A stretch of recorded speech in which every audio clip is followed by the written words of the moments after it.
Today's show brought to you in cooperation with our friends over at TwinSpires. This time of year, horse players are always getting hit up for tips, information, advice, etc.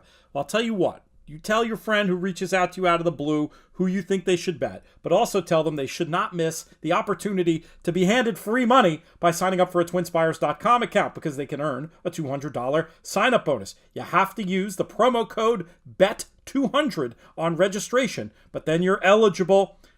Get your friends to sign up today. Sign up yourself if you don't already have one and you're eligible. You can go to TwinSpires.com or check it out via the TwinSpires app. And on both of those places, you can see JK and my analysis of California and New York racing, respectively, on Saturdays via their expert picks. TwinSpires.com or the TwinSpires app.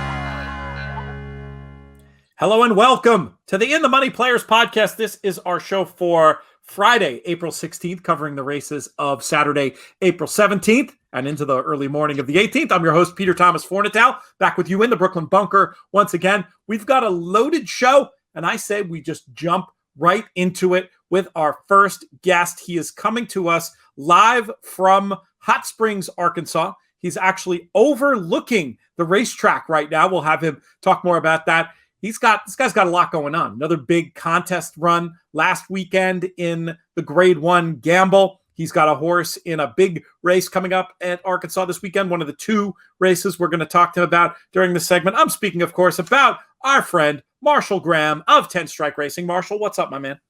Going great, Pete. Thanks for having me on again. I'm staying now at the Oaklawn Park Casino and Resort Hotel. It's the grand opening of the hotel. I'm one of the first guests to stay here. I'm up on the 6th floor, and while we are talking, I'm watching horses gallop and jog, get their morning work in. Nothing like waking up, opening the blinds, and seeing horses running in circles. So it's a wonderful thing, and getting ready for a big weekend of racing at Oaklawn. That's so cool. You know, I love staying out by the lake when we go on our trips to Hot Springs, but that opportunity to wake up, open the windows, and watch horses work might have to work in at least one day of doing that. You got anything working this morning of yours? You got any workers? No, but I have plenty of horses again that are doing their morning routine and again getting ready to get out of town. We've got only a couple weekends of racing left, and they'll go off in many different directions. Some will go to Indiana, some will go to New York, some will go to Kentucky, and so some will go to Parks. And so again, we're winding things down, hoping to pick up a few final purses before we hit the road. It's been a strong meet for you in the 10 Strike team. How many wins are you up to? We've gotten 8 wins, and so that tied our record for last year, and we're hoping to get a few more, obviously besides Warriors Charge today, which would be the big one. I've got a horse pointed for the Trails End. The Trails End is the closing race at the Oaklawn meet. It's a 1 3/4 starter 10 that the horses, as they get called to the post, turn and face the crowd, and they played Auld Lang Syne. It's one of the great traditions in racing. Last year, given that Oaklawn was sort of the beacon of light in the midst of COVID, it brought a tear to my eye watching those horses. And so I will have Original Intent with Bentley Combs that has won twice, going a 1 9 9/16 at the fairgrounds. Will be coming to town for the Trails End, and unfortunately, the field looks stacked. Tom Vanberg has got a couple of real nice horses. There are others who lay in wait for this race, just like me. It's our, for locals around here, it's our version of a low end claiming Kentucky Derby, and so I always look for a horse for the Trails, and I'm excited to have one. But no, overall, we've had a great meet, and it's we're finally at the point where they've opened the track up. Their patrons are here, and we're getting together with our partners, many of whom I haven't seen since opening day of 2020. And so it's, again, wonderful to be back racing, to be vaccinated and back racing and see everyone on track. Did you claim this horse with the idea of this race, or is this a horse that you had who you've adapted to meet these conditions for the marathon at the end of the meet? Anytime I claim a dirt router at a cheap price, we claim them for 8,000. We think Trails End in the back of our mind. We ran him a couple times along at Churchill, and he was he was just so much of a plotter that by the time he got into the race is over. So we found a home for him going a mile 9/16 at the fairgrounds. He won once on the dirt at a mile 9/16 and won once on the turf at a mile 9/16. So it's really he's slow. Is slow the right word? It just takes him a while to get into his stride, and but he can run long. He's a beautiful gray horse that can gallop forever. So we're again looking forward to the first Saturday in May for the Trails End. I love the idea of having more staying type races, especially with horses that can be protected. You know what I mean? Not just being part of the claiming system traditionally, like through the sort of starter system. It seems like it could be a whole division to give other horses that can't run 6 furlongs and 109 a chance at careers. And from an owner's perspective, it sounds like you enjoy them just as much, if not more. No, I am big on dirt marathons. I wish there were more. I enjoy Belmont Day not only for the Belmont Stakes, but also because they run the Brooklyn that day, and so we get a chance to see older horses go a mile and a half. Jockeys don't ride it a lot, and so it's interesting to see their tactics that are involved. I think it's also unfortunate that if we look at the top races for filly and mares, there's only one elite race that's longer than a mile and an eighth on the dirt, and that's the Delaware Handicap. And so I when I look to claim horses, I look for dirt route. I love dirt route racing, and again, that's why in part I enjoy Oaklawn Park because it's dirt, and I like the cards that have a lot of route racing. So they're my kind of horses, and I agree with you. Many tracks have these starter series for distance horses, and they're fun to watch. And when I see them, I always support them with my wagering dollars. I think it makes sense. I get from a breeding point of view, for better or worse, from a breeding point of view, why, speed trumps everything else. And they've taken away that idea that they don't have the 3-year-old fillies aren't running longer than a mile and an eighth. I don't love that it doesn't exist, but I get it from a breeding point of view. But when it comes to the cheaper horses, that idea of a starter series where you could really hopefully try to make some local heroes and some stars over time too. It's a really interesting idea for exploration, but that's not what we're here to talk about today. I've taken us down a rabbit hole. We've got the 3 really important topics. Let's start off with what can only be described as the main event of the weekend, Marshall, and that's the Grade 1 Apple Blossom. This is a heavyweight title fight, knockdown, drag-out style with Swiss Skydiver and Monomoy Girl. I'm very curious to hear from a handicapping perspective how you figure to be approaching this one. Yeah, I really, I'd throw in Latruska into the big 3 because I think she's going to be a major player. I've heard some handicappers who I really respect who are very high on Latruska. I think in part it's going to be very interesting to see how the race is run. She has blazing speed. Her 4 races last year, she ran very fast early. This year she has been much more rateable. In fact, I think she broke poorly when it was rated to her detriment in her last start. And so, I think if she goes back to last year's form and guns it, and I would gun it with her, she's got a real chance to steal the race. Now, I'm not going to pick her, but I think she is going to be a player in determining how this race is determined. I'm going to go with Monomoy Girl, so I'm going to go with the chalk. If she's even money, I don't know that she will be. She may be 4 to 5, 3 to 5, but if she's even money, I will play her handily through the windows. I may try to bet her over Latruska, but this is also, it's not a great betting race. I think if you're playing the pick 5, you probably have to choose, among the 3. But I probably won't be playing the pick 5, and I'll probably be just here as a fan cheering Monomoy Girl on. Obviously, she means a lot to me in terms of being bought by Liz Crow, trained by Brad Cox, and a big part of my Breeders' Cup Betting Challenge play. But I also think she's the most talented horse here. I think the stakes are really high for this race. I think in terms of legacy making, the Monomoy Girl Swiss Skydiver thing is this the huge epic showdown that we wanted. And if Swiss Skydiver can beat Monomoy Girl off Lasix, right? So Swiss Skydiver is running without Lasix, which has a tremendous effect for female horses. I mean, I think that Paul Matisse is on it when he tweeted about it. And in the early data I've seen is that there's a large effect on how fast female horses in particular run without Lasix. And so she's running here without Lasix. And, I hate to say it, but without Robbie Alvarado up. I mean, Alvarado is washed up, and he's been washed up for quite a while. And I don't think that's an unfair statement to make. He's had 44 starts this year, and his only win has been on Swiss Skydiver. And I think it is admirable that Kenny McPeak sticks with Alvarado. He rode her. He gave her an incredible ride in the Preakness. I would argue that was one of the great Triple Crown rides in recent history.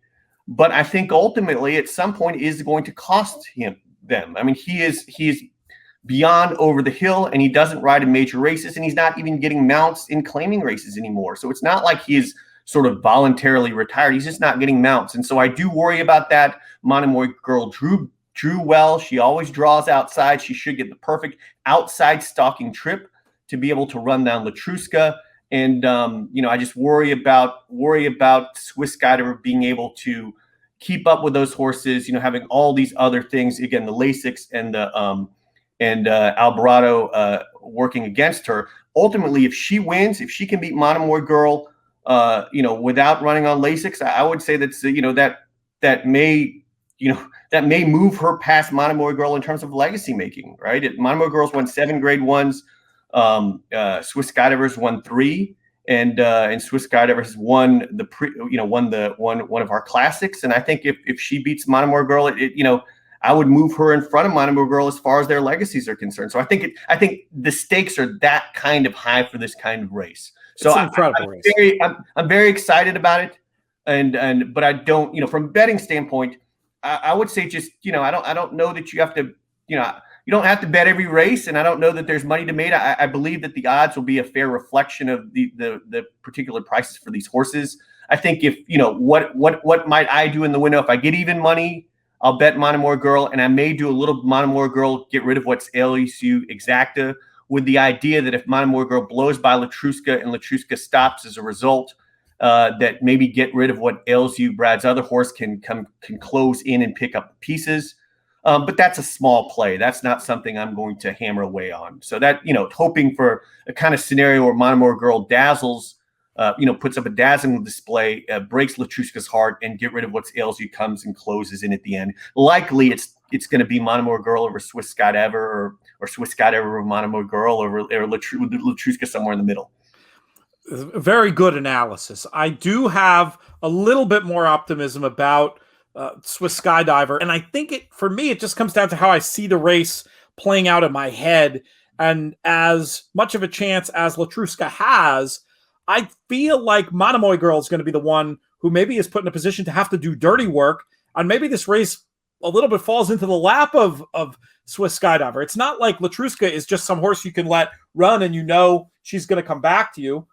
I don't see Swiss Skydiver being in that position to attack. I think she's going to be behind those top two. You mentioned the off Lasix thing. I feel confident enough based on what we saw in the Beholder Mile and the 101 Beyer speed figure she earned there. Now, granted, that didn't show improvement over her best work at 3, and maybe she didn't improve as much as you'd expect a 4-year-old to improve versus a 3-year-old because of the Lasix angle. So, I mean, it's not that you could very well be right, but I felt like it was a good enough effort off the bench that I expect her to be able to show her form. And I just feel like dynamics-wise, it's going to be – it could work out for her. But I suppose there's a chance that Alvarado decides to be the one drawn inside of Monomoy girl who attacks early. In that case, that's out the window, and I think the Monomoy girl would win for fun in that scenario. So it's the tactics are fascinating. Who do you think will make the first move on Latruska between Swiss Skydiver and Monomoy girl? So if I were Alvarado, I would get off the rail and try to be behind Monomoy girl and Latruska. I would work under the assumption that Latruska is going to go, right? And if I were riding Latruska, if I were IRAD, I'd be on the lead and I'd be whistling. I wouldn't slow the pace down. I would go and I would make Monomoy girl chase me. And so under that scenario, right? If Swiss Skydiver can be the last mover, right? Monomoy Girl does all the dirty work and Swiss Skydiver comes closing in. Maybe that's a scenario where Swiss Skydiver wins. And you're right. I mean, Swiss Skydiver has run good numbers without Lasix. In my mind, however, Lasix is worth a length, right? And I'd rather have that length, right? Than give it up. So I think that's the scenario. I think that Monomoy Girl makes that first move, where she comes around the home turn and then, she typically comes around the home turn, looks like she's going to idle, and then she goes. Yeah. At that point, we're going to see her and Latruska go head to head. And look, there's something about trying to pass a good horse, right? I mean, the Concert Tour Caddo River going head to head, that takes energy from both horses and allows a third horse to be in the mix. And so, if Swiss Skydiver, does that set up for her to make the closing move? I think it's a wonderful 3-horse race. It's wonderful dynamics for it. I was kind of hoping when they drew this race that it would just be 3 horses. So, Ruin is a betting perspective, but it offers such a fascinating perspective in terms of race riding and how it's run. Look, I wouldn't be shocked if Flo decided to go with Monomoy Girl. I mean, wouldn't it be also amazing if Robbie Alvarado decided to gun it and make the lead with Swiss Skydiver? There's so many. This is such an exciting race, and it's the kind of races that again we look forward to seeing, and generally don't get to see in April, and certainly not in Hot Springs, Arkansas. So it's again one we've been waiting for. I remember, I think there's some similarities, not totally, but when it looked like Rachel and Zenyatta would run at Oaklawn, and I remember how excited I was, and just I couldn't stop thinking about it. And then it fell apart; it never happened. But this to an extent has is of similar importance. Yeah. Again, I think it's really from a legacy making standpoint, it's such an important race. Horses don't race a lot anymore, and so races like this where we're bringing together 2 Hall of Famers, a classic winner, and Latruska, who's no slouch, is going to be really exciting. Again, I can hardly wait. A generational clash between future Hall of Famers. You could promote it like a prize fight. I can't wait to see it. Mark your calendars. 7:09 is the scheduled post time for the Apple Blossom on Saturday night. Let's move on to our next topic, Marshall, and that is going to be your race, the Grade 2 Oaklawn Handicap Warriors Charge, making his return to the races. And if I were you, I'd feel pretty good looking over this field on paper. There's some serious runners in here, that's for sure, but it does look like you might have a chance to beat a controlling speed. We've seen Warriors Charge run so well under those circumstances. But you tell me, what were your emotions as an owner when you saw the complexion of this field for this year's Oaklawn Handicap and Warriors Charge's long-awaited return to the races? Well, we've been monitoring this field for quite a while. We were thrilled to see Rushy and By My Standards go in what was a very competitive Oaklawn Mile. We sort of didn't understand By My Standards going there. In fact, we think both horses are super talented. And, we thought this field, it didn't come up light.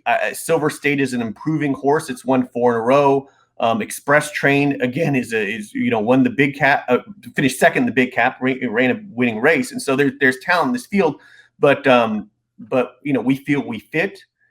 We feel we are controlling speed.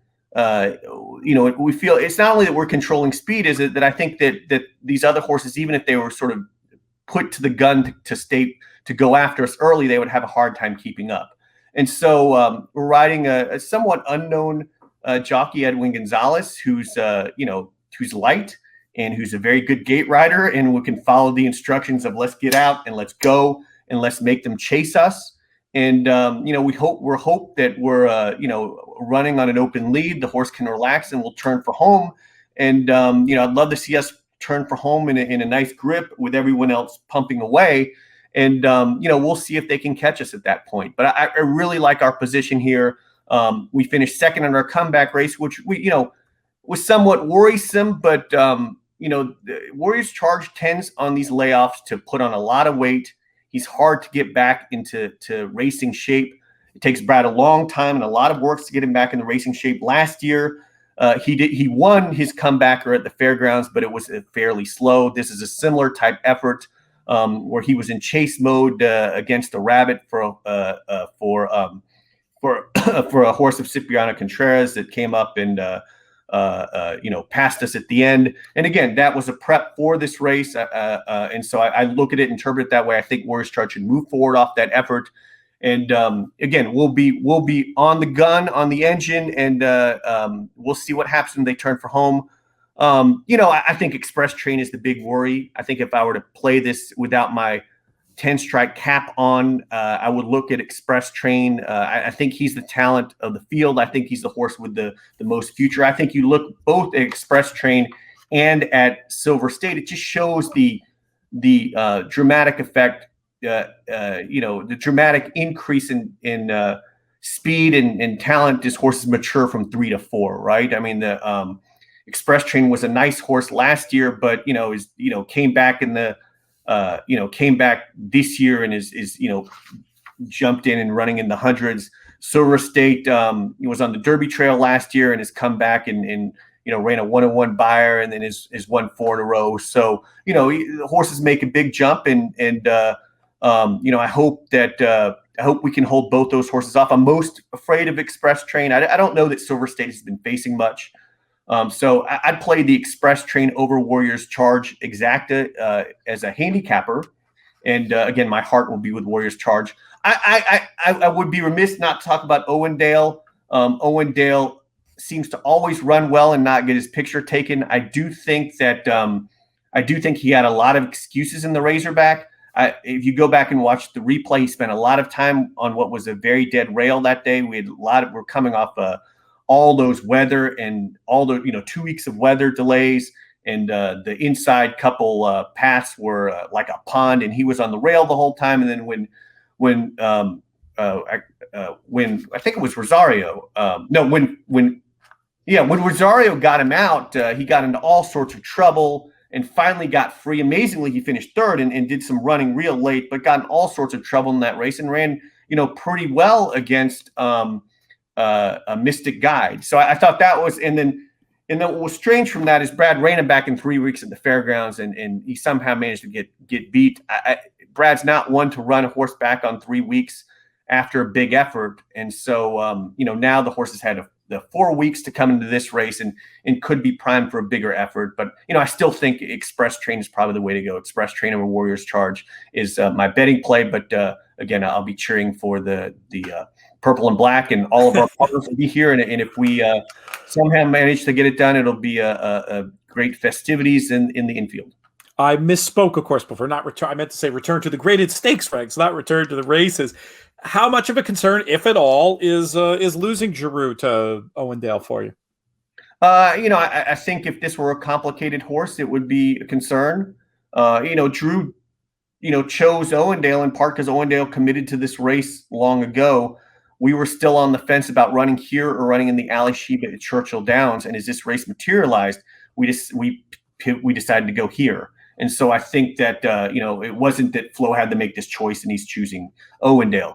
Look, what do we want out of our jockey? We want to get out of the gate and we want to go to the lead, right? And so Gonzalez is proven to be, very competent at that. At Oaklawn is a good gate rider and can, get it come in light, meets the 118, a real 118, not a racetrack 118, right? A real 118 that you get on the scales with. And get us out of the gate and get to the lead and doesn't have to think much more than that, let's hope.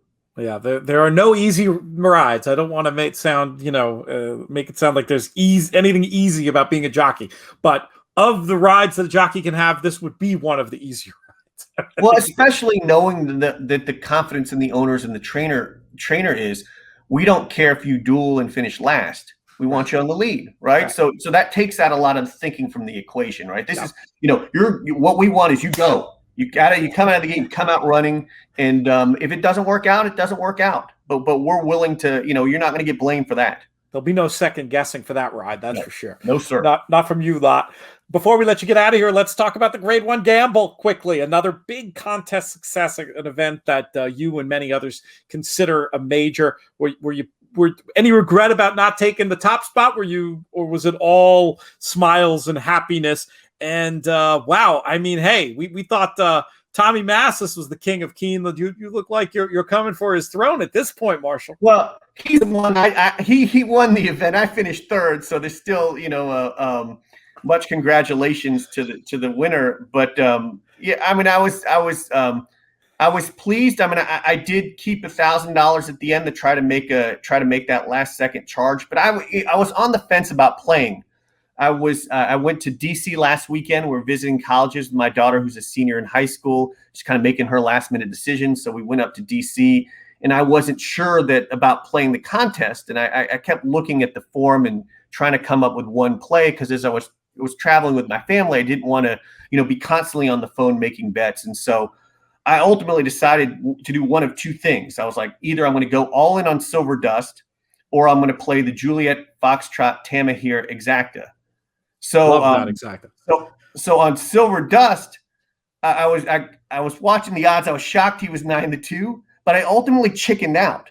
And so I was just beating myself up when he won the race. And I'd made a big cash bet, but I remember we'd walked from our hotel in Georgetown to the Lincoln Memorial, and had just finished walking around. We're waiting for an Uber, and I was trying to decide whether to go all in there or not. And I just had this sinking feeling of having missed that race and presumably missed my shot.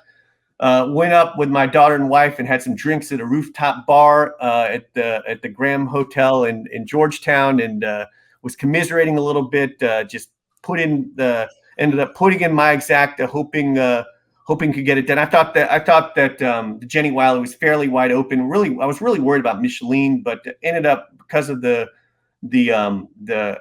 yielding going, I thought Juliet Foxtrot would be tough to beat. I played the Exacta with Tamahir for all in, got up to $2,100, played a $2,100 Exacta, got to $20,000. It's interesting. You had just the 2,100, just the 2,100. Yeah, just the 2,100 to get to 20,000. But you had an article written. Tyler had written an article about trying to get to 8,000 to get a BCBC seat. And I had approached the Keeneland contest last year like that, and in the summer, and I got to 8,000 and didn't have a backup plan and ended up finishing 18th. Right. So this year, I thought that in the back of my mind that I probably needed more. Now in the fall, I got to 8,000 and was in second, and then the last race fell to 7th and lost my BCBC seat.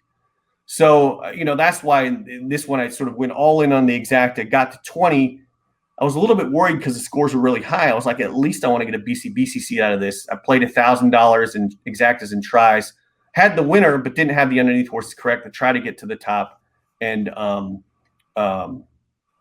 didn't get it done. But it was really pleased with my third place finish. But all congratulations. I forgot Mustari. Frank Mustari. Yeah, Frank Mustari won the event. So much congrats. And he's very talented and won a lot of contests. Great player and great player. You like to see his name up there. Part of the Chicago contingent. And of course, I was teasing about the Tommy thing. Not only has he won two other Keeneland contests, other Keeneland contests, he's won two others. So still, don't worry, Tommy, you're still the undisputed king. Just giving you the business a little bit as we like to do over here. To be honest, I have not won a lot of contests. I won a big one that counted, but I've had a lot more seconds, thirds, and fifths, and in this one, I just wanted to be in the position to be able to take that shot in the last race. I watched it on my phone at an Ethiopian restaurant. Again, with my family around, this seems you had a fantastic week. Rooftop bars, Ethiopian restaurants. It was I had a wonderful time, and to be able to do this.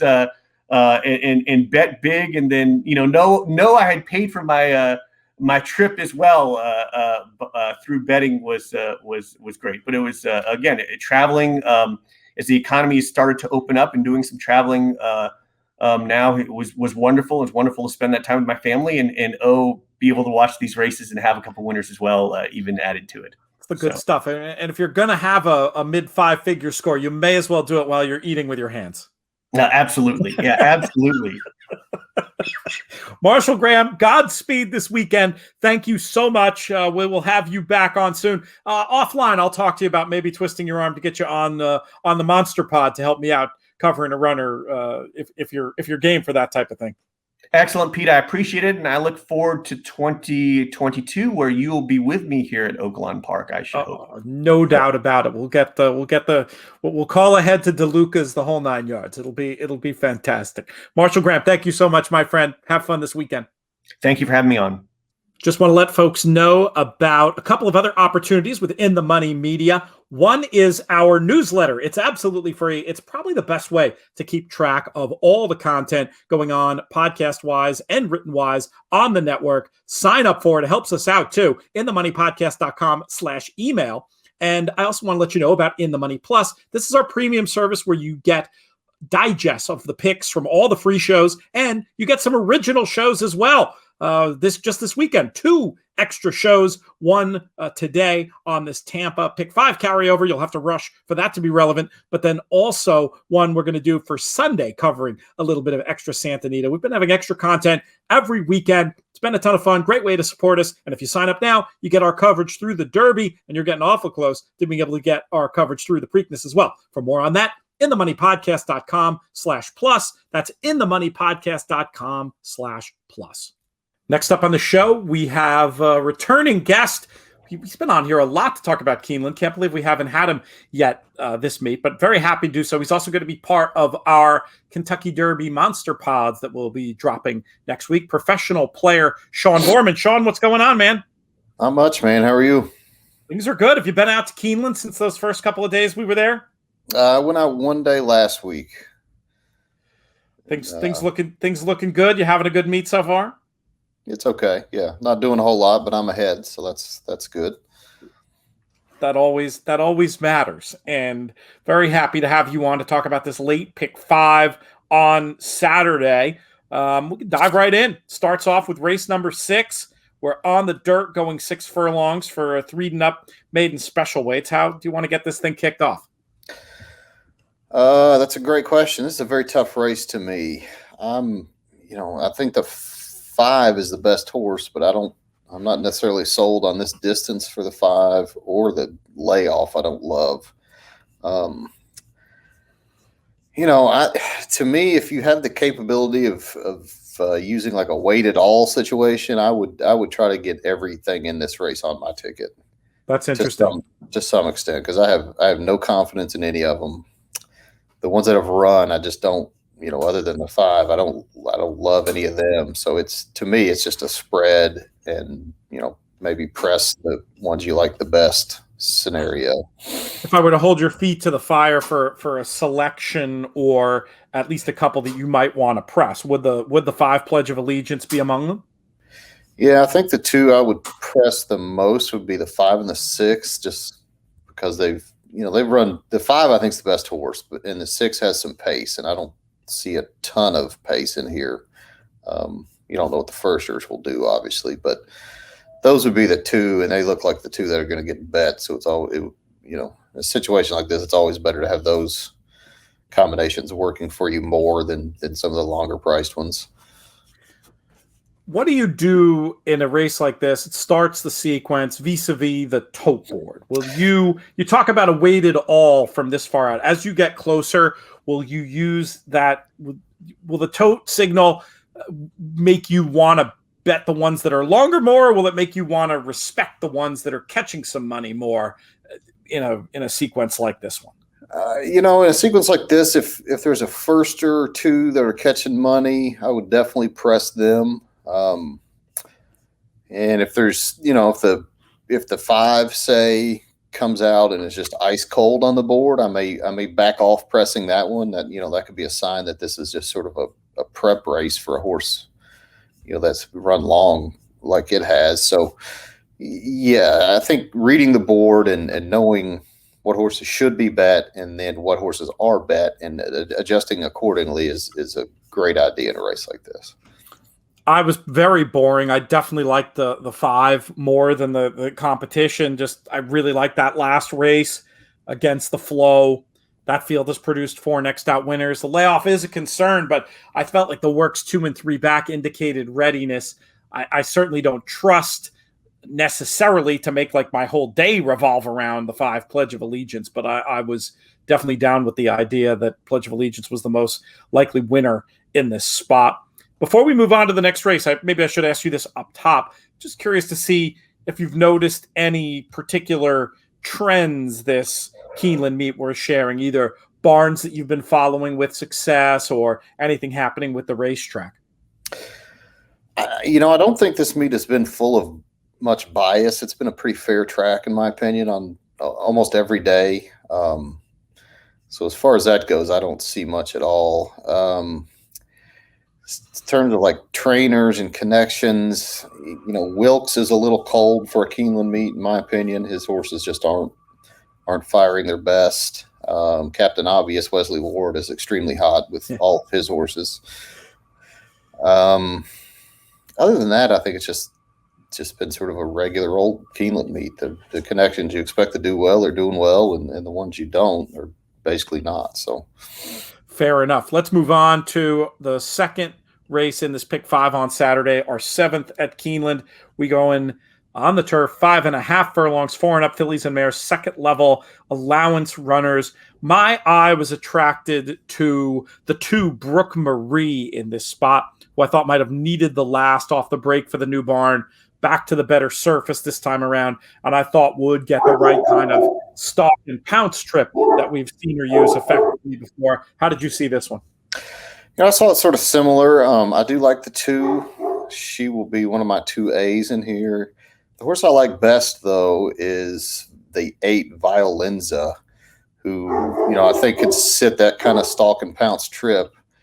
And I realize I just said Wilkes was cold, and he is cold, but I think the price on this horse would compensate you for taking the risk of him not being as good as he typically is at Keeneland. So, my 2As were 2 and 8 for basically the same reason you outlined. Did you like anything in terms of backups potentially in here? Yeah, I'll probably use the 4 and 6 as backups.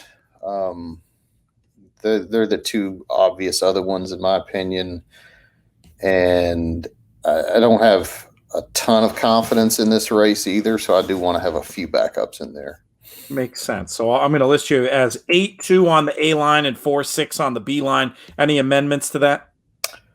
No, that's exactly how I see it. Let's talk about Keeneland's 8th race, Sean. 4:57 is the scheduled post time for this one. We're on the dirt going 1 mile and a 16th.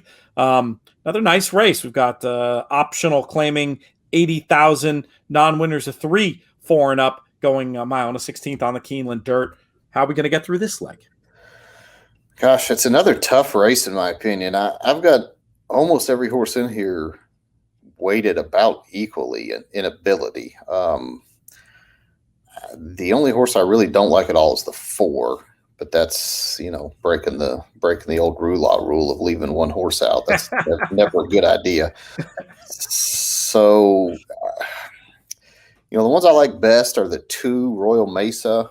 That horse really likes Keeneland, and I thought was sort of up against it at Turfway last time. Was down on a rail that wasn't very good. I thought 2 and 3 were the 2 you press in here, but this is another race where I'd like to have everything covered just a little bit. Yeah, that's fair enough. When you find a sequence where you have that opinion in 2 of the first 3 legs, does the opportunity for wagering the sequence kind of go? I mean, obviously, we're doing a podcast here. We're giving our thoughts, and we want you to give honest thoughts and not cater your opinion because you're on a podcast. But in real life, is there still a way you might be able to construct a smart ticket, given your opinion in the first and third legs of the sequence? It depends on what happens in the rest of the sequence. In this one in particular, I think I will play it just because I have a strong opinion in the next race. And I think the last race you can narrow down a little bit. If all 5 races were sort of this way, then you'd have no shot. I probably would just pass. Yeah. I wanted to just give a shout out to the 5 Empty Tomb in here. I thought was in a good spot. There's a few runners in this field who are sure to take cash that make plenty of sense, like you were saying, but I also, like you, don't necessarily love. And I think Empty Tomb's going to get a pretty good trip. Shouldn't be too far back. I thought has enough finish, back on the right surface. And I feel like this is a barn that's maybe been a little unlucky at the meet so far. Did you give Empty Tomb any special count or just a horse to you? I'm having trouble dealing with his last race. I mean, I understand it was on the poly track, but it's so bad.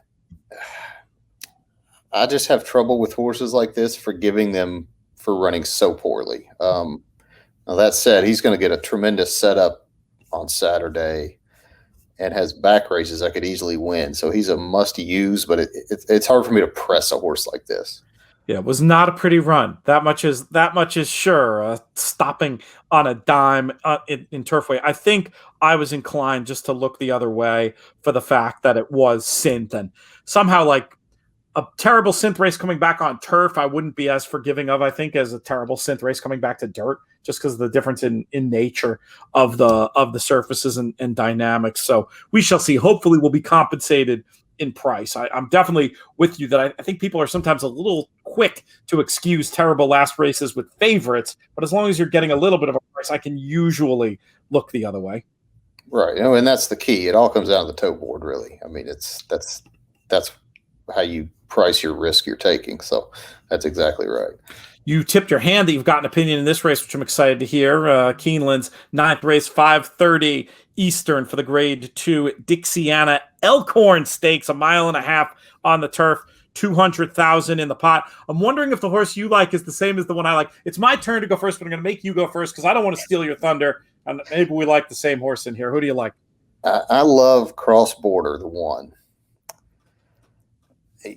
To me, this horse was a little too close to a faster pace last time, and the race before that, I thought he ran really nice against a good horse with a fairly bad setup, and I just sort of expect him to sit in the pocket and quicken on the turn and get the jump on some of the better horses in here and just go on and win this race. That's spoken with great confidence, Mike Maker, Tyler Gaffleone. You're certainly in good hands with those two. I see the trip that you're envisioning for this one. Would you be thinking about backing up at all with Cross Border, or is this like basically a single situation? I'm just stone cold singling. Yeah, I mean, I was very interested in North Dakota, and some of this might just be seeing 10-1 on the morning line, which may or may not be a realistic price. But I just feel like looking at form, you've got a horse that beat Red Knight last fall, and I felt like we talked about this after the race. When you go back and you look at that trip the time before the Aqueduct race, that horse was running very well before having very meaningful trouble and might have gone close to Red Knight that time. And then I just felt like this was the last race I had no problem excusing because I just felt like the distance was too sharp and I thought the trip was terrible last in the slow pace. I felt like that was a safe elimination. And on the previous form, North Dakota didn't look like the best horse or anything, but looked like a clear contender with double figures on the morning line. I was going to try to use North Dakota and then back up with your horse Cross Border. And also I was going to use the 10 Red Knight. Do you have anything against Red Knight or North Dakota, or you just love the situation for Cross Border? It's more that I love the situation for Cross Border. I mean, those, North Dakota and Red Knight are the other two, in my opinion. I just think Cross Border gets the jump on them. And when I look at my late pace figures, he can outfinish those horses given that scenario. So I just, if North Dakota was actually 10-1 or close to it, I would think about maybe using him on a backup on some tickets where the favorites win the other legs, perhaps. But I'm just going to try to beat Red Knight completely. Does that come down to post or just price or what? Post price. I really think Cross Border is just going to get the jump on him and is just as good as he is, if not better in some situations. So, given all those, I like the trip much better on Cross Border. No, that all makes perfect sense to me. Let's move on to our pay leg in this sequence. We anchor things with race number 10, 603 for the 6 furlong dirt contest. We've got optional claimers 10 with a starter allowance condition thrown in there just for good measure. Sean, how are we going to get paid? You said this one narrows down. Who are your numbers? I think 3, 4, and 6 are going to be my top horses. I can't really separate those three, honestly. I feel like one of them I think is going to win this race most likely. I might use the 8 a little bit as a saver, but that's about it for me. Interesting. I had a different top pick than one that you mentioned. I'm curious to get your thoughts on the 11 State Treasurer, who I thought was a little bit interesting. I thought was another just kind of looked overpriced on the morning line, getting back to the preferred surface. Just felt like this is a winning type that I think you might get a little bit of market lack of interest with Broberg out of the picture, but I feel like this horse has run well for so many different barns that I would just expect that the 11 State Treasurer will run his race and that his race could put him right there. So I definitely wanted a little bit of 11. Felt like you talked about the 3 and the 8, who I also thought were obvious and I want in the mix somewhere. But can you see the case for the 11 if you sprint or if you squint, or am I off base with that one? No, I can totally see a case for that horse. My thoughts were, I think he's just going to be a little too far off the pace. My pace figures on him aren't that great, and my pace projector has him, well back in the field. It just seemed like he may be up against it a little bit, in my opinion. And since I'm spreading so much early in the sequence, I didn't want to spread all that much in this leg either. So that makes sense. I do think that the 3 and the 8 look like the ones to get potentially to get the best trips. That makes a lot of sense to me. But I'm going to write you down as 3, 4, 6 on the A line with the 8 as a B. Sounds good. Excellent. What else is going on? Have you started your Derby preparation in earnest? Yeah, I'm not fully done, but I've given the projected field a good look so far. Yeah.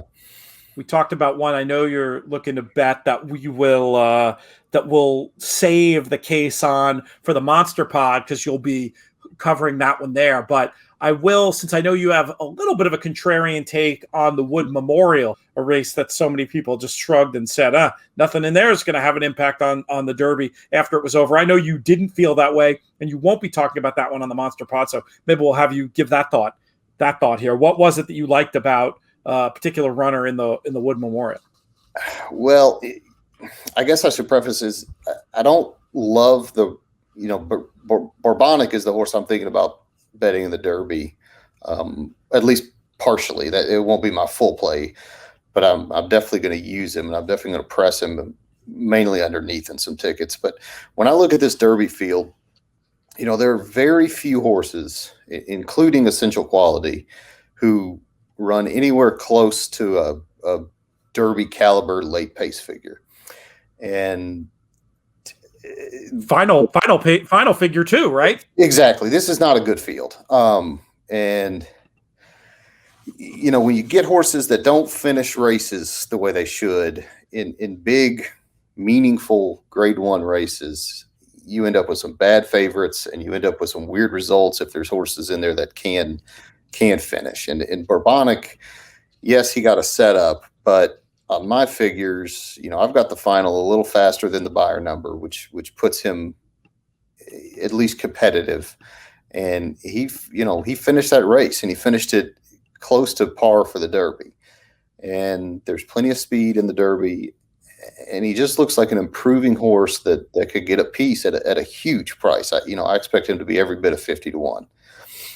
And maybe longer in the exotics, right? Exactly. Because we've seen a phenomenon over the years where even the big long shots they're not long enough in the win market. It's just the nature of that flood of liquidity that comes in. But then in these other markets where that are maybe a little bit more sophisticated than the win pool, you could see a runner like that potentially pushed way out relative to other factors. That's it, as you're talking, you're starting to convince me a little bit. I'm not sure the Dynamic One wasn't better in the race though, given the inefficient way he deployed his energy. And I might have tried to take your same logic and apply it to that runner. Yeah, I don't disagree with that. Sorry about that. I don't remember off the top of my head how what his late pace figure was. I'm getting ready to look at it though. I'm imagining it's not great because I feel like it was the previous section of the race where he ran better. I think it's one of those things where if he just distributed his energy so inefficiently as to he probably has a weird looking pace line, I'm going to guess. Yeah, and you're exactly right. And he's another one of these horses that he definitely improved last time and looks okay on my stuff. But again, he's never run above like an allowance quality late pace figure. And in a race like the Derby, that final section of the Derby really matters. And it really matters with good grade 1 horses. And, he could improve and run great, but, I want to bet on horses that I already know can do what I want them to do versus speculate on horses that may do what they want me to do. I totally get it. The tote board is the final factor, like we discussed before, though. If he's a huge price, I'm using him. If he's a little overbet, I'm probably tossing him. Yeah, but it is a good point, though, about speculating of, okay, maybe this horse can rate today versus knowing, no, this horse has rated successfully. It's a little bit similar. I'm saying, well, if Dynamic One distributes his energy more efficiently, well, we've already seen that your Bourbonic has shown that ability to granted, it was not doing any running at all early, but you're putting together a hypothesis where it could be similar. Hold up, make one run. At least this horse has been able to finish somewhere near the par level for the class, something you can't say about the rest of this field. It's interesting, and I think it'll blow up the tote board if it comes through. I wouldn't want to get doing your strategy. I wouldn't want to have Dynamic One be the horse that beats me by running one place different than my key, though, in all likelihood. No, exactly, and that's on tickets where I keep Bourbonic, I will be spread. Because you're exactly right. You don't want to be right about a 50-1 shot on Kentucky Derby Day and screw the rest of it up. I've done that, and that's not fun. So yes, there will be a lot of combinations on those tickets. All right. Well, we'll talk more about it as we get closer to. We have a production meeting in the middle of the show. Perhaps we can do our pro player roundtable again Derby week. Would you be up for that? Maybe Thursday we could see if Paul's around and put something together. Absolutely. I would love to. That's always a fun conversation. Last year's was truly ridiculous, where I think our after show conversation lasted longer than the darn podcast, but it was good fun catching up with you guys. All right. I see the next guest in the green room, Sean. So we'll let you rock and roll, and Godspeed this weekend. And we'll talk to you next week for the Monster Pods. All right, brother. See you later. We've got big news from our founding partners over at the Thoroughbred Retirement Foundation. Right now, a gift of $200 or more gets you a bottle of the brand new InTheMoneyPodcast.com whiskey. It's a 4-year-old rye whiskey aged another 4 months in an apple brandy barrel. It's delicious. It's a great reason to give your gift to TRF to support all the work that they do. You can find out more at trfinc.org/players. That's trfinc.org/players. Next up, we have, after a long absence, a much too long absence, a very popular guest on the show coming to us from Trip Note Pros. He is my old buddy, Benny Southstreet. Benny, what's up, man? Unfortunately, my LB count has been up. I had a goal. I was going to lose 15 pounds during COVID, and I'm only like 25 pounds away from that goal.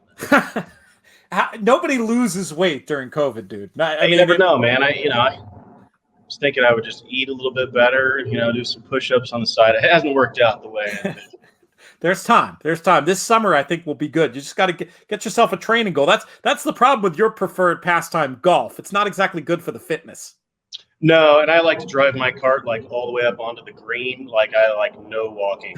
So if you just walk with your bags, it would actually probably go a long way to reducing that LP count. It's actually a good 6.5 mile hike when you play a full round of golf walking. Well, I think your answer is right in front of you then. I know. But there's talking about it and then there's doing it. I know. Well, praise to you. You're the one doing marathons. I can't. I am in training. I am ramping up. I don't know which one I'm going to do this fall. Of course, it's super annoying. New York, same weekend as Breeders' Cup this year, I'm pretty sure. So that's not going to work out.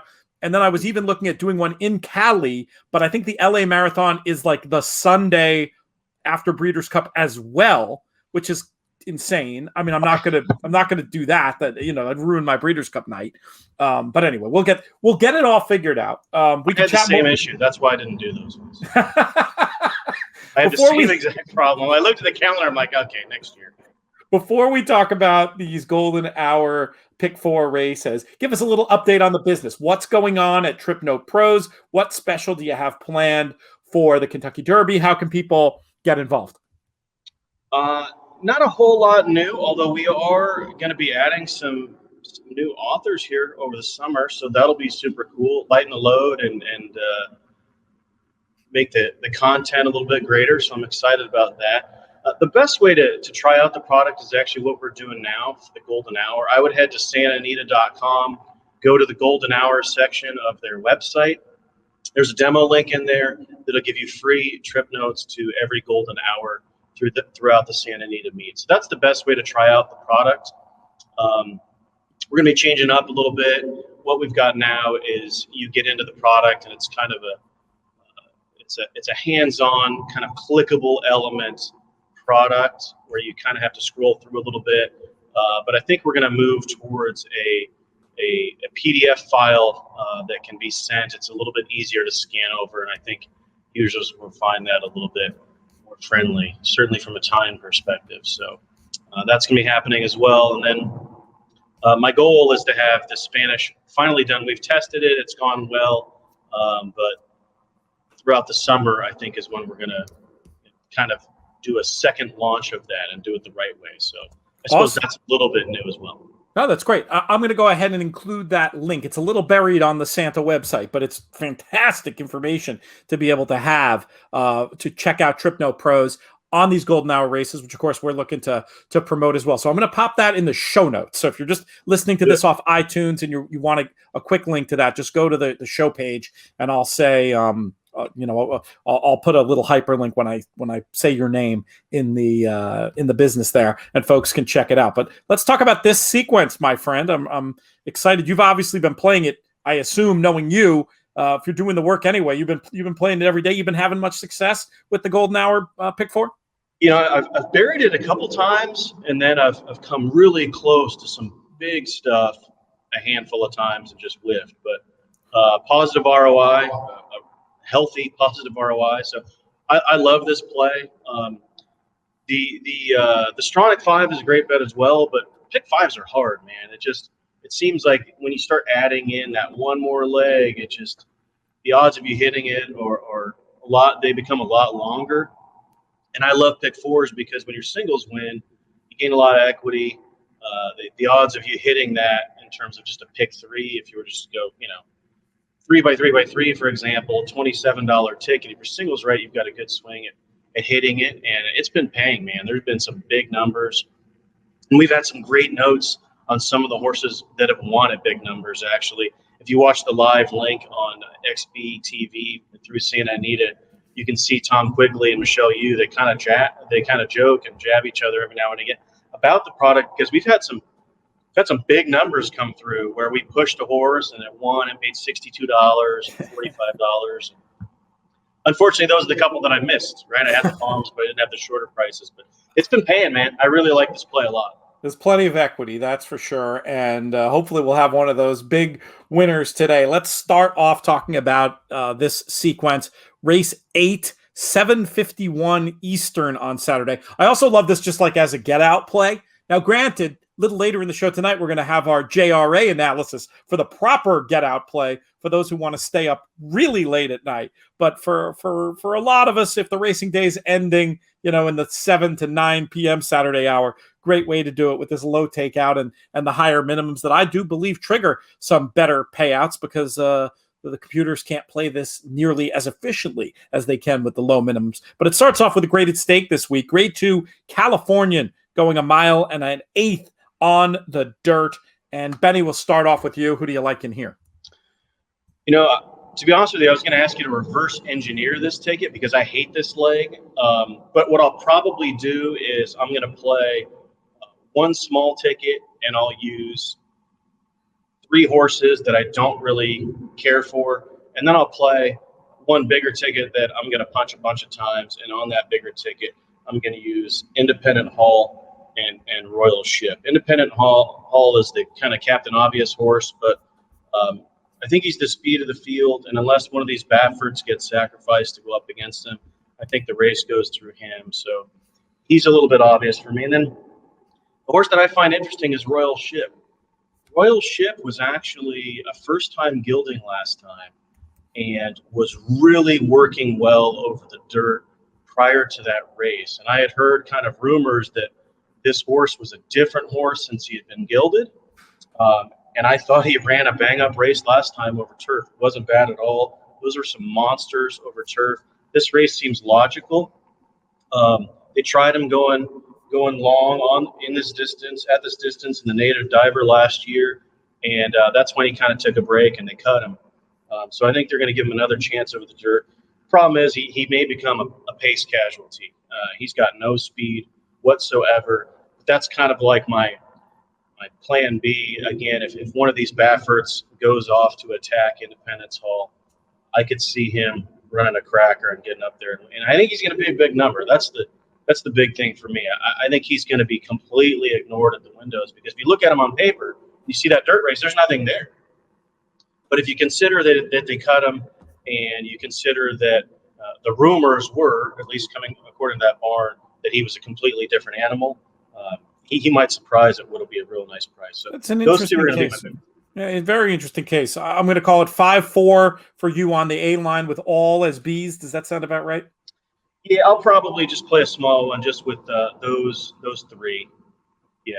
So I'll play the other tickets. One that has 4 or 5, and then one that has just 1, 2, 3. Okay, perfect. Yeah. That's how we'll write it up in there. But yeah, that was a very big race from your 4 in the kill row. No real setup, only beaten a length. I mean, it's a grade 1 for goodness sake. I agree with you about Independence Hall. I did want to ask you about the trip last time, if you had a particular note on Independence Hall, because I just thought he never looked comfortable to me. Still ran an okay number, bigger number to run two back. Could get the run of the race. I like everything about it, but I was curious if you had anything specific as to why we might upgrade that last run.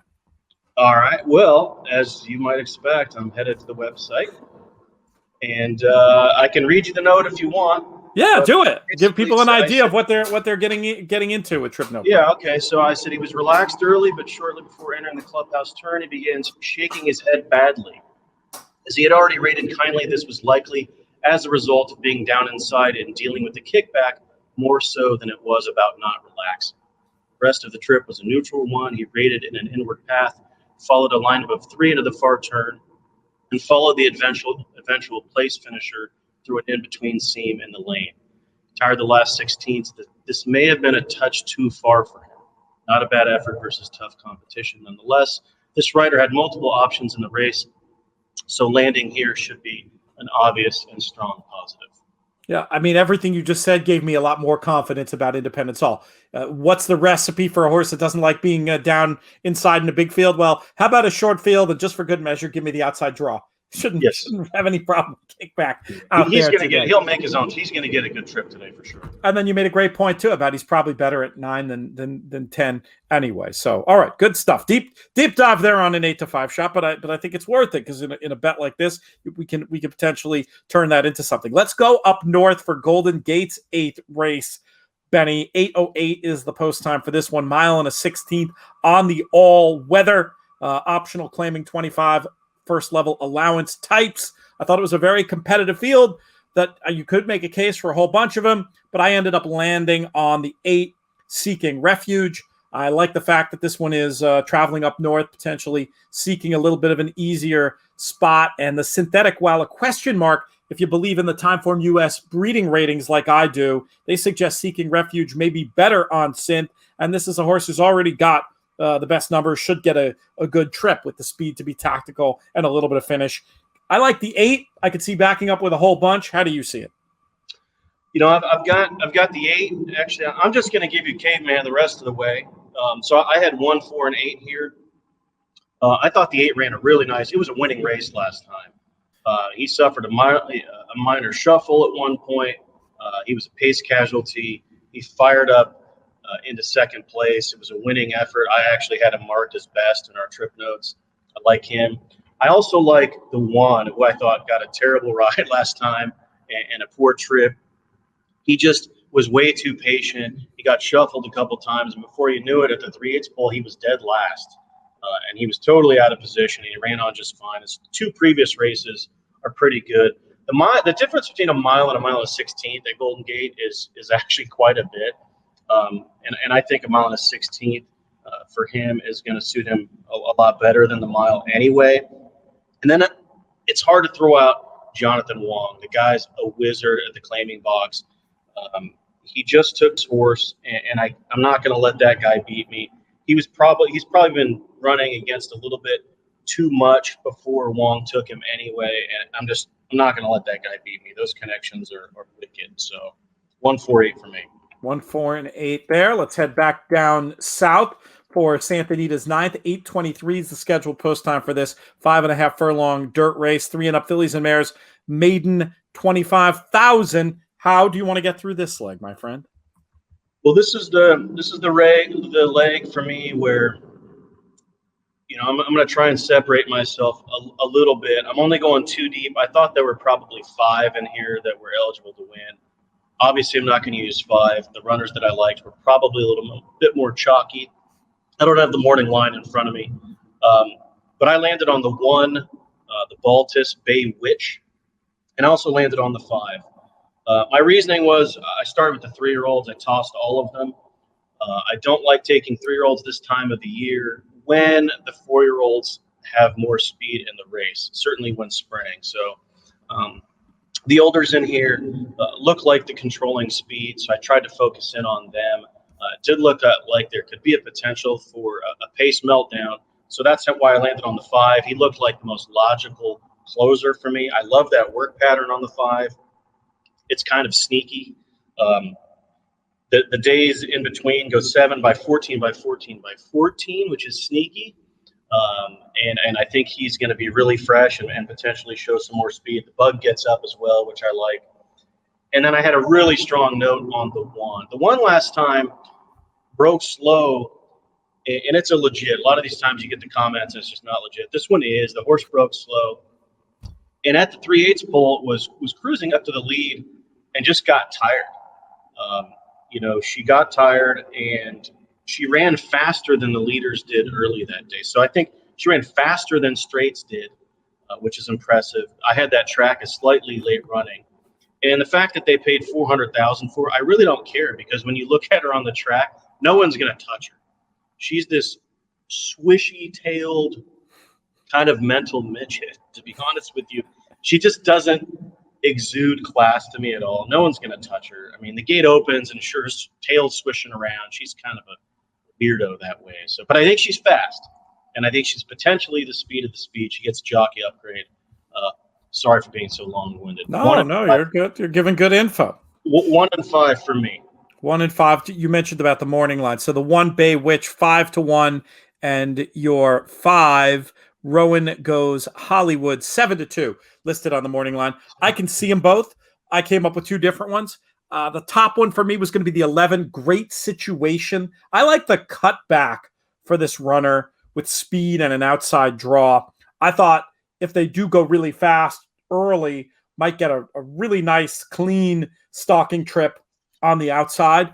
And just on the pace figures I was looking at, Sweet Sunny, I thought, had a chance to be the one who was clear. So I definitely wanted some 3 and 11. I love your case on the 5, and I'm intrigued by your case on the 1. I'll probably use both of them as backups as well. I was going to try to get out, though, going 11 and 3 on the top line in this one. Did you want to mention any as possible backups, or you're good taking 2 against the field here with the 1 and the 5?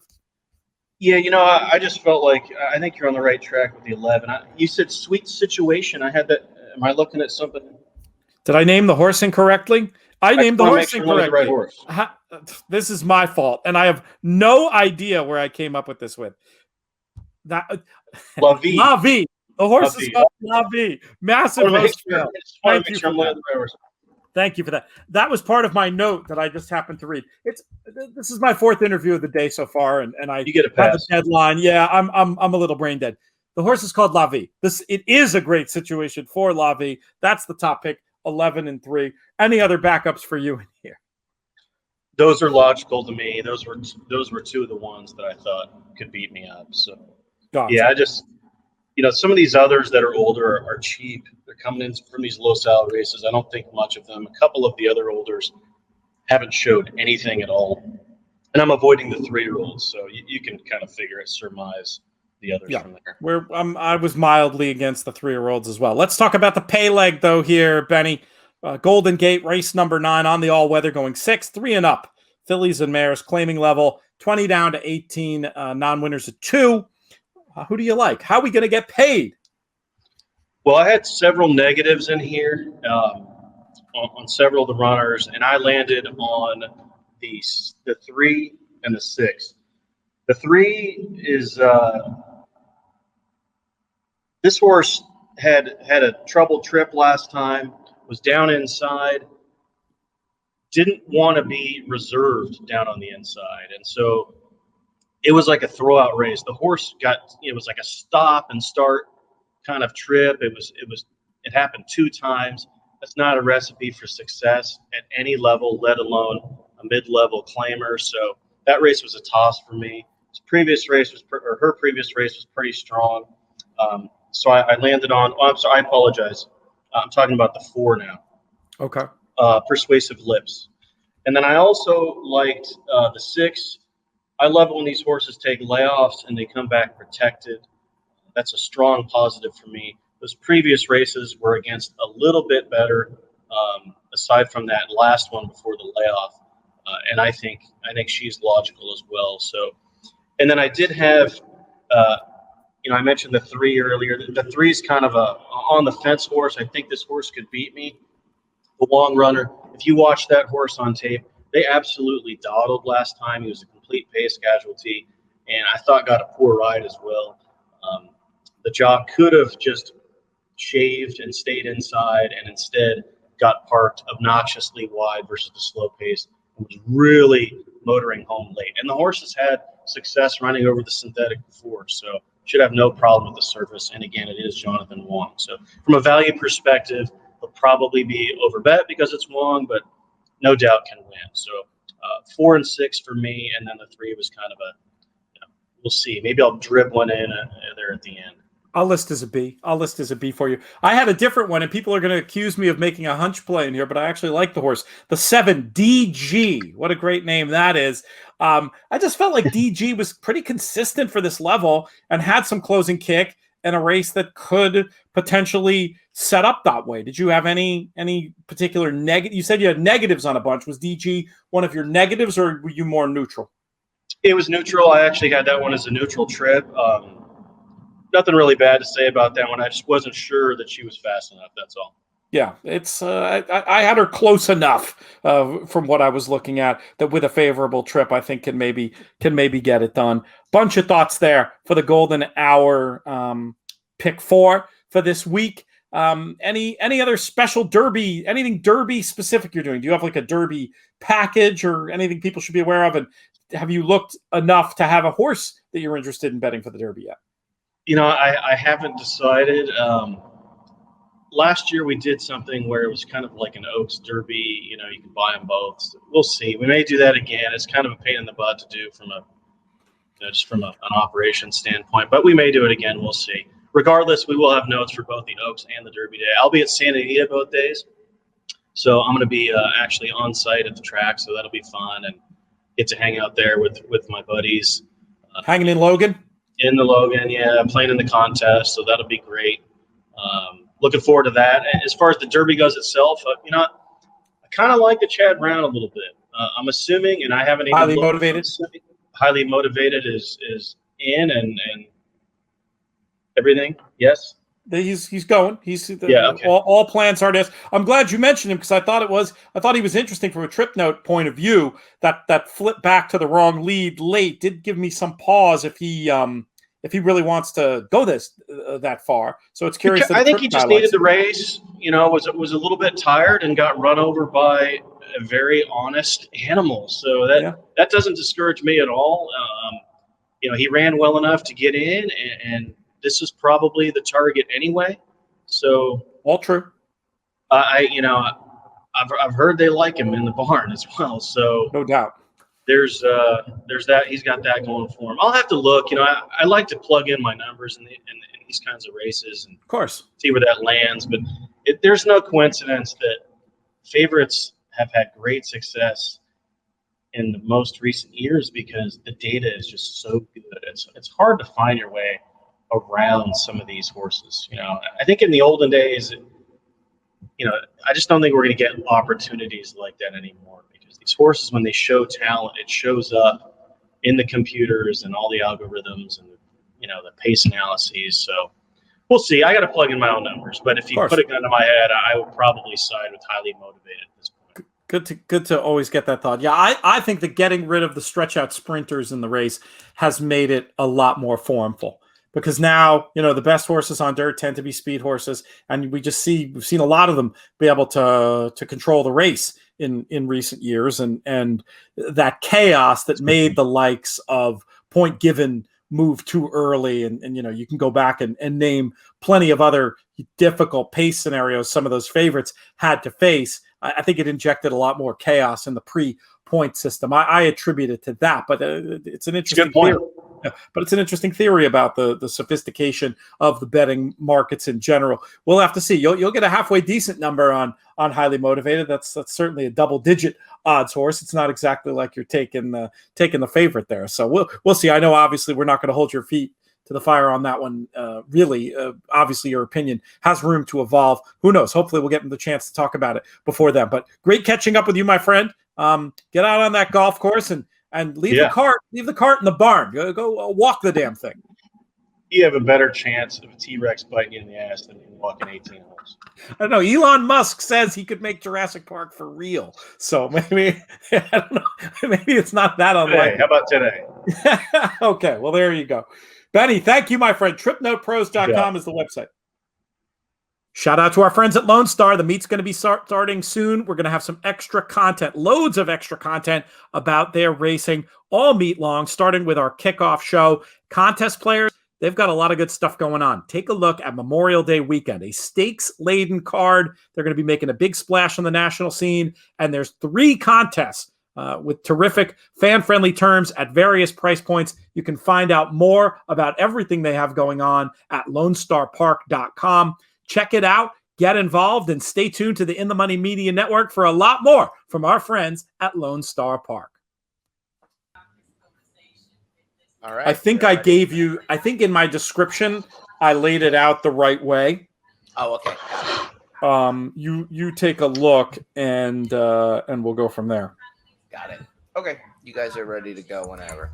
Excellent. Let me just pop up a note or two here.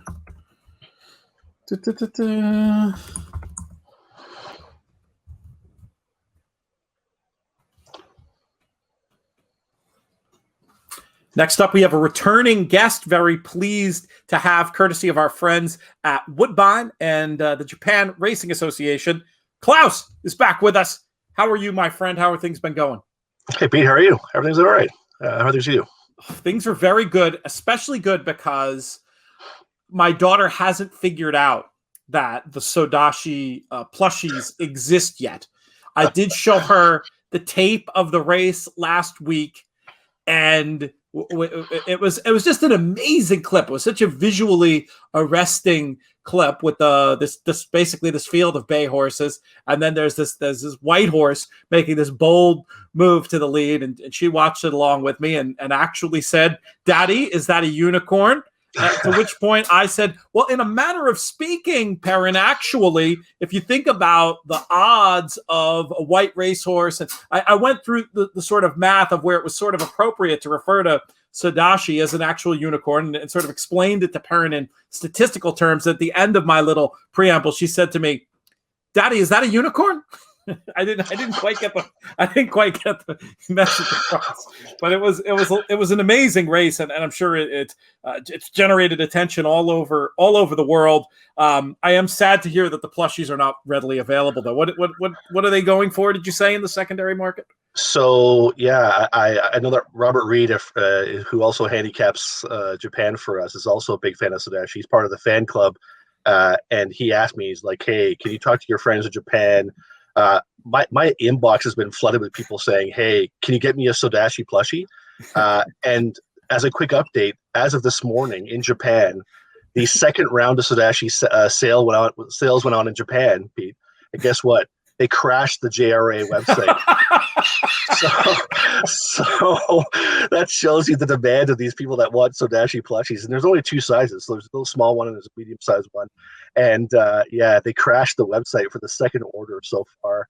And on the secondary sites, the auction houses are this plushie that's $10 for the small one, and I think it's $15 or $20 with the conversion rate for the medium-sized one.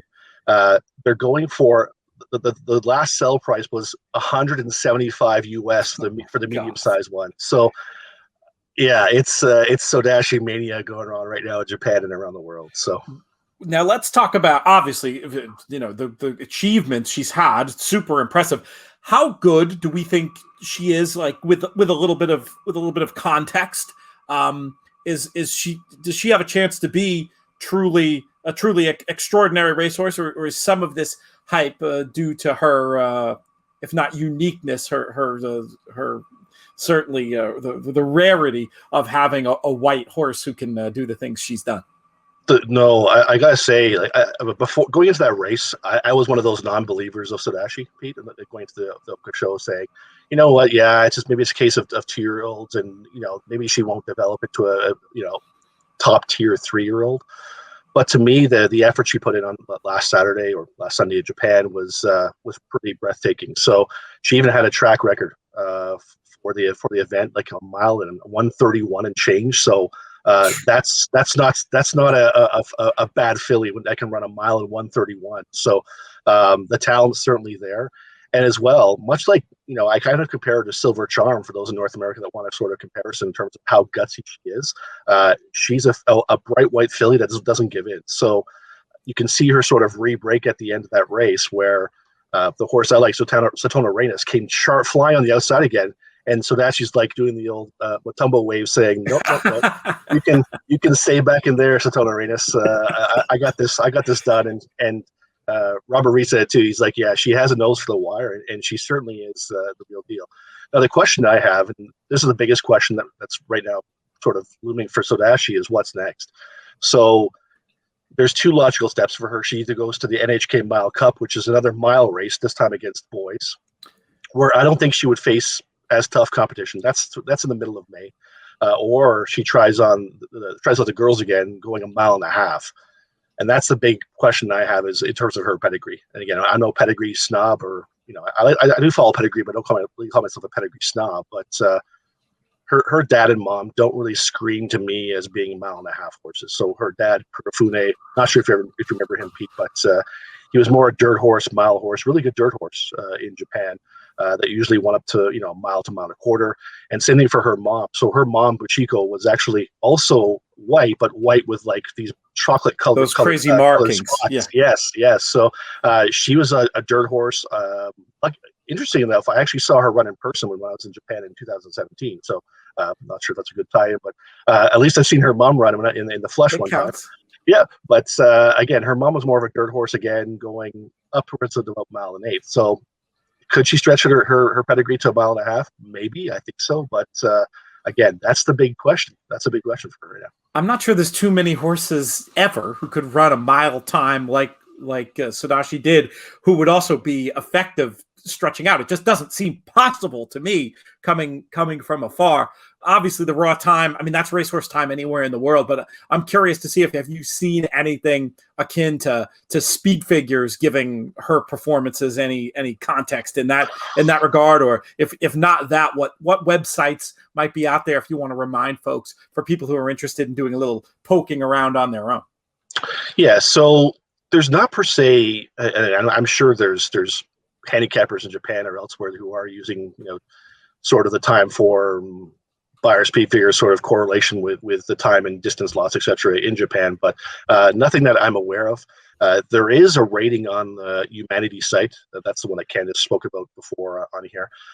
So humanity.com will have ratings for these horses, which is good. It's a good barometer to kind of see where they stand, and it's actually rating by distance. So you can see intermediate, medium, long, sprint distance in terms of these ratings, and that's sortable on their site once they load up the page. And again, I can tweet that out later on as well if you want me to kind of help people out and understand that. So again, those are the ratings right now. But listen, I just think that take nothing away from her. She put in a world-class performance, and we'll certainly see what happens down the road with her.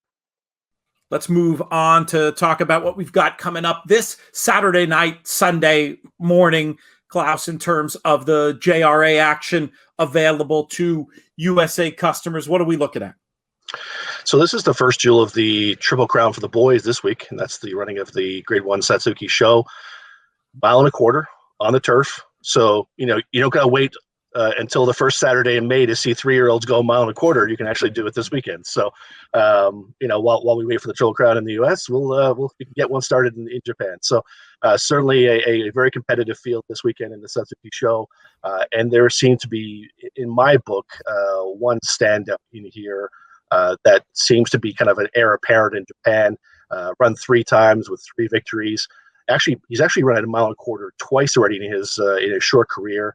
Last time out was the winner of the Kyoto News High, and that's Euphoria. So Euphoria is by the new stallion Epiphania. Epiphania, for those of you that don't know Epiphania, he's actually a son of Cesario. Cesario, who won the American Oaks at Hollywood Park. The very famous Vic Stauffer call, I remember that day. With going, Cesario, yes! So, sorry, I just remember that very vividly in my mind. So, it was a big deal. He was big moment for Japan. So, sorry, going back to that. So, yes, so he's by Epiphania out of a Hearts Cry mare. So, definitely one to look up for. Should have a pretty good stocking trip from the inside through the 7. So, I don't see him having any sort of issues with the trip or the race. I think he's really a big shot in here. I don't like being a chalk eating weasel, but I really think that my money will be on him and using him in exotics and everything else. Who are some of the other potential upsetters who are going to be lined up, or for folks looking to put together some multi-race bets or just going deeper into the verticals? So another horse I sort of have an eye on is Title Holder. So Title Holder is one of the speeds in this race. He'll be forwardly placed, and there doesn't seem to be that much speed signed on in here. So he was a winner of a key prep for this race, that being the Grade 2 Yayoi Sho, also at 1.25 miles. So, he went all the way on the front end. Yes, he set a slow pace, but he kicked on very well there, beating the favorite in that race, who was Den on the Kid. Den on the Kid, who was the winner of the Grade 1 Hopeful Stakes at 1.25 miles as a 2-year-old. So he comes back in here as well. So, I think those 3 are probably, in my mind, the 3 of the top contenders, that being, Euphoria, Title Holder, and Den on the Kid. But with Title Holder, he won the Grade 1 last time, but didn't have much respect in that race in terms of odds. I think he'll be a longer price horse in here again today. But again, he'll take this field as far as he can go. Before we let you get out of here, let's remind folks of some of the other coverage you're providing. It takes several different forms. There's stuff on the website. You've been covering stuff on Twitter with some videos as well. Where can folks find more about the races Saturday night? Maybe find a little bit of help putting together their pick 5s that have that low takeout. Yeah, so certainly, we will post all of our selections on the In the Money site here for customers to see. So we'll have selections for all of the 12 races. I also do a in-depth stakes analysis for the race. So we'll list the top 4 or 5 selections in there. And then as well, we also have added bonus features now from the TDN. That's through Alan Carasso, who gives us a reading synopsis for some of the races, as well as a quick look at the stakes race itself. So certainly we have you covered. We'll give you everything you can. And as well, what we're doing now, Pete, is we're also listing the Japanese PPs on the In Money site as well. So if you go to our selections page for all races, you can also download the Japanese program.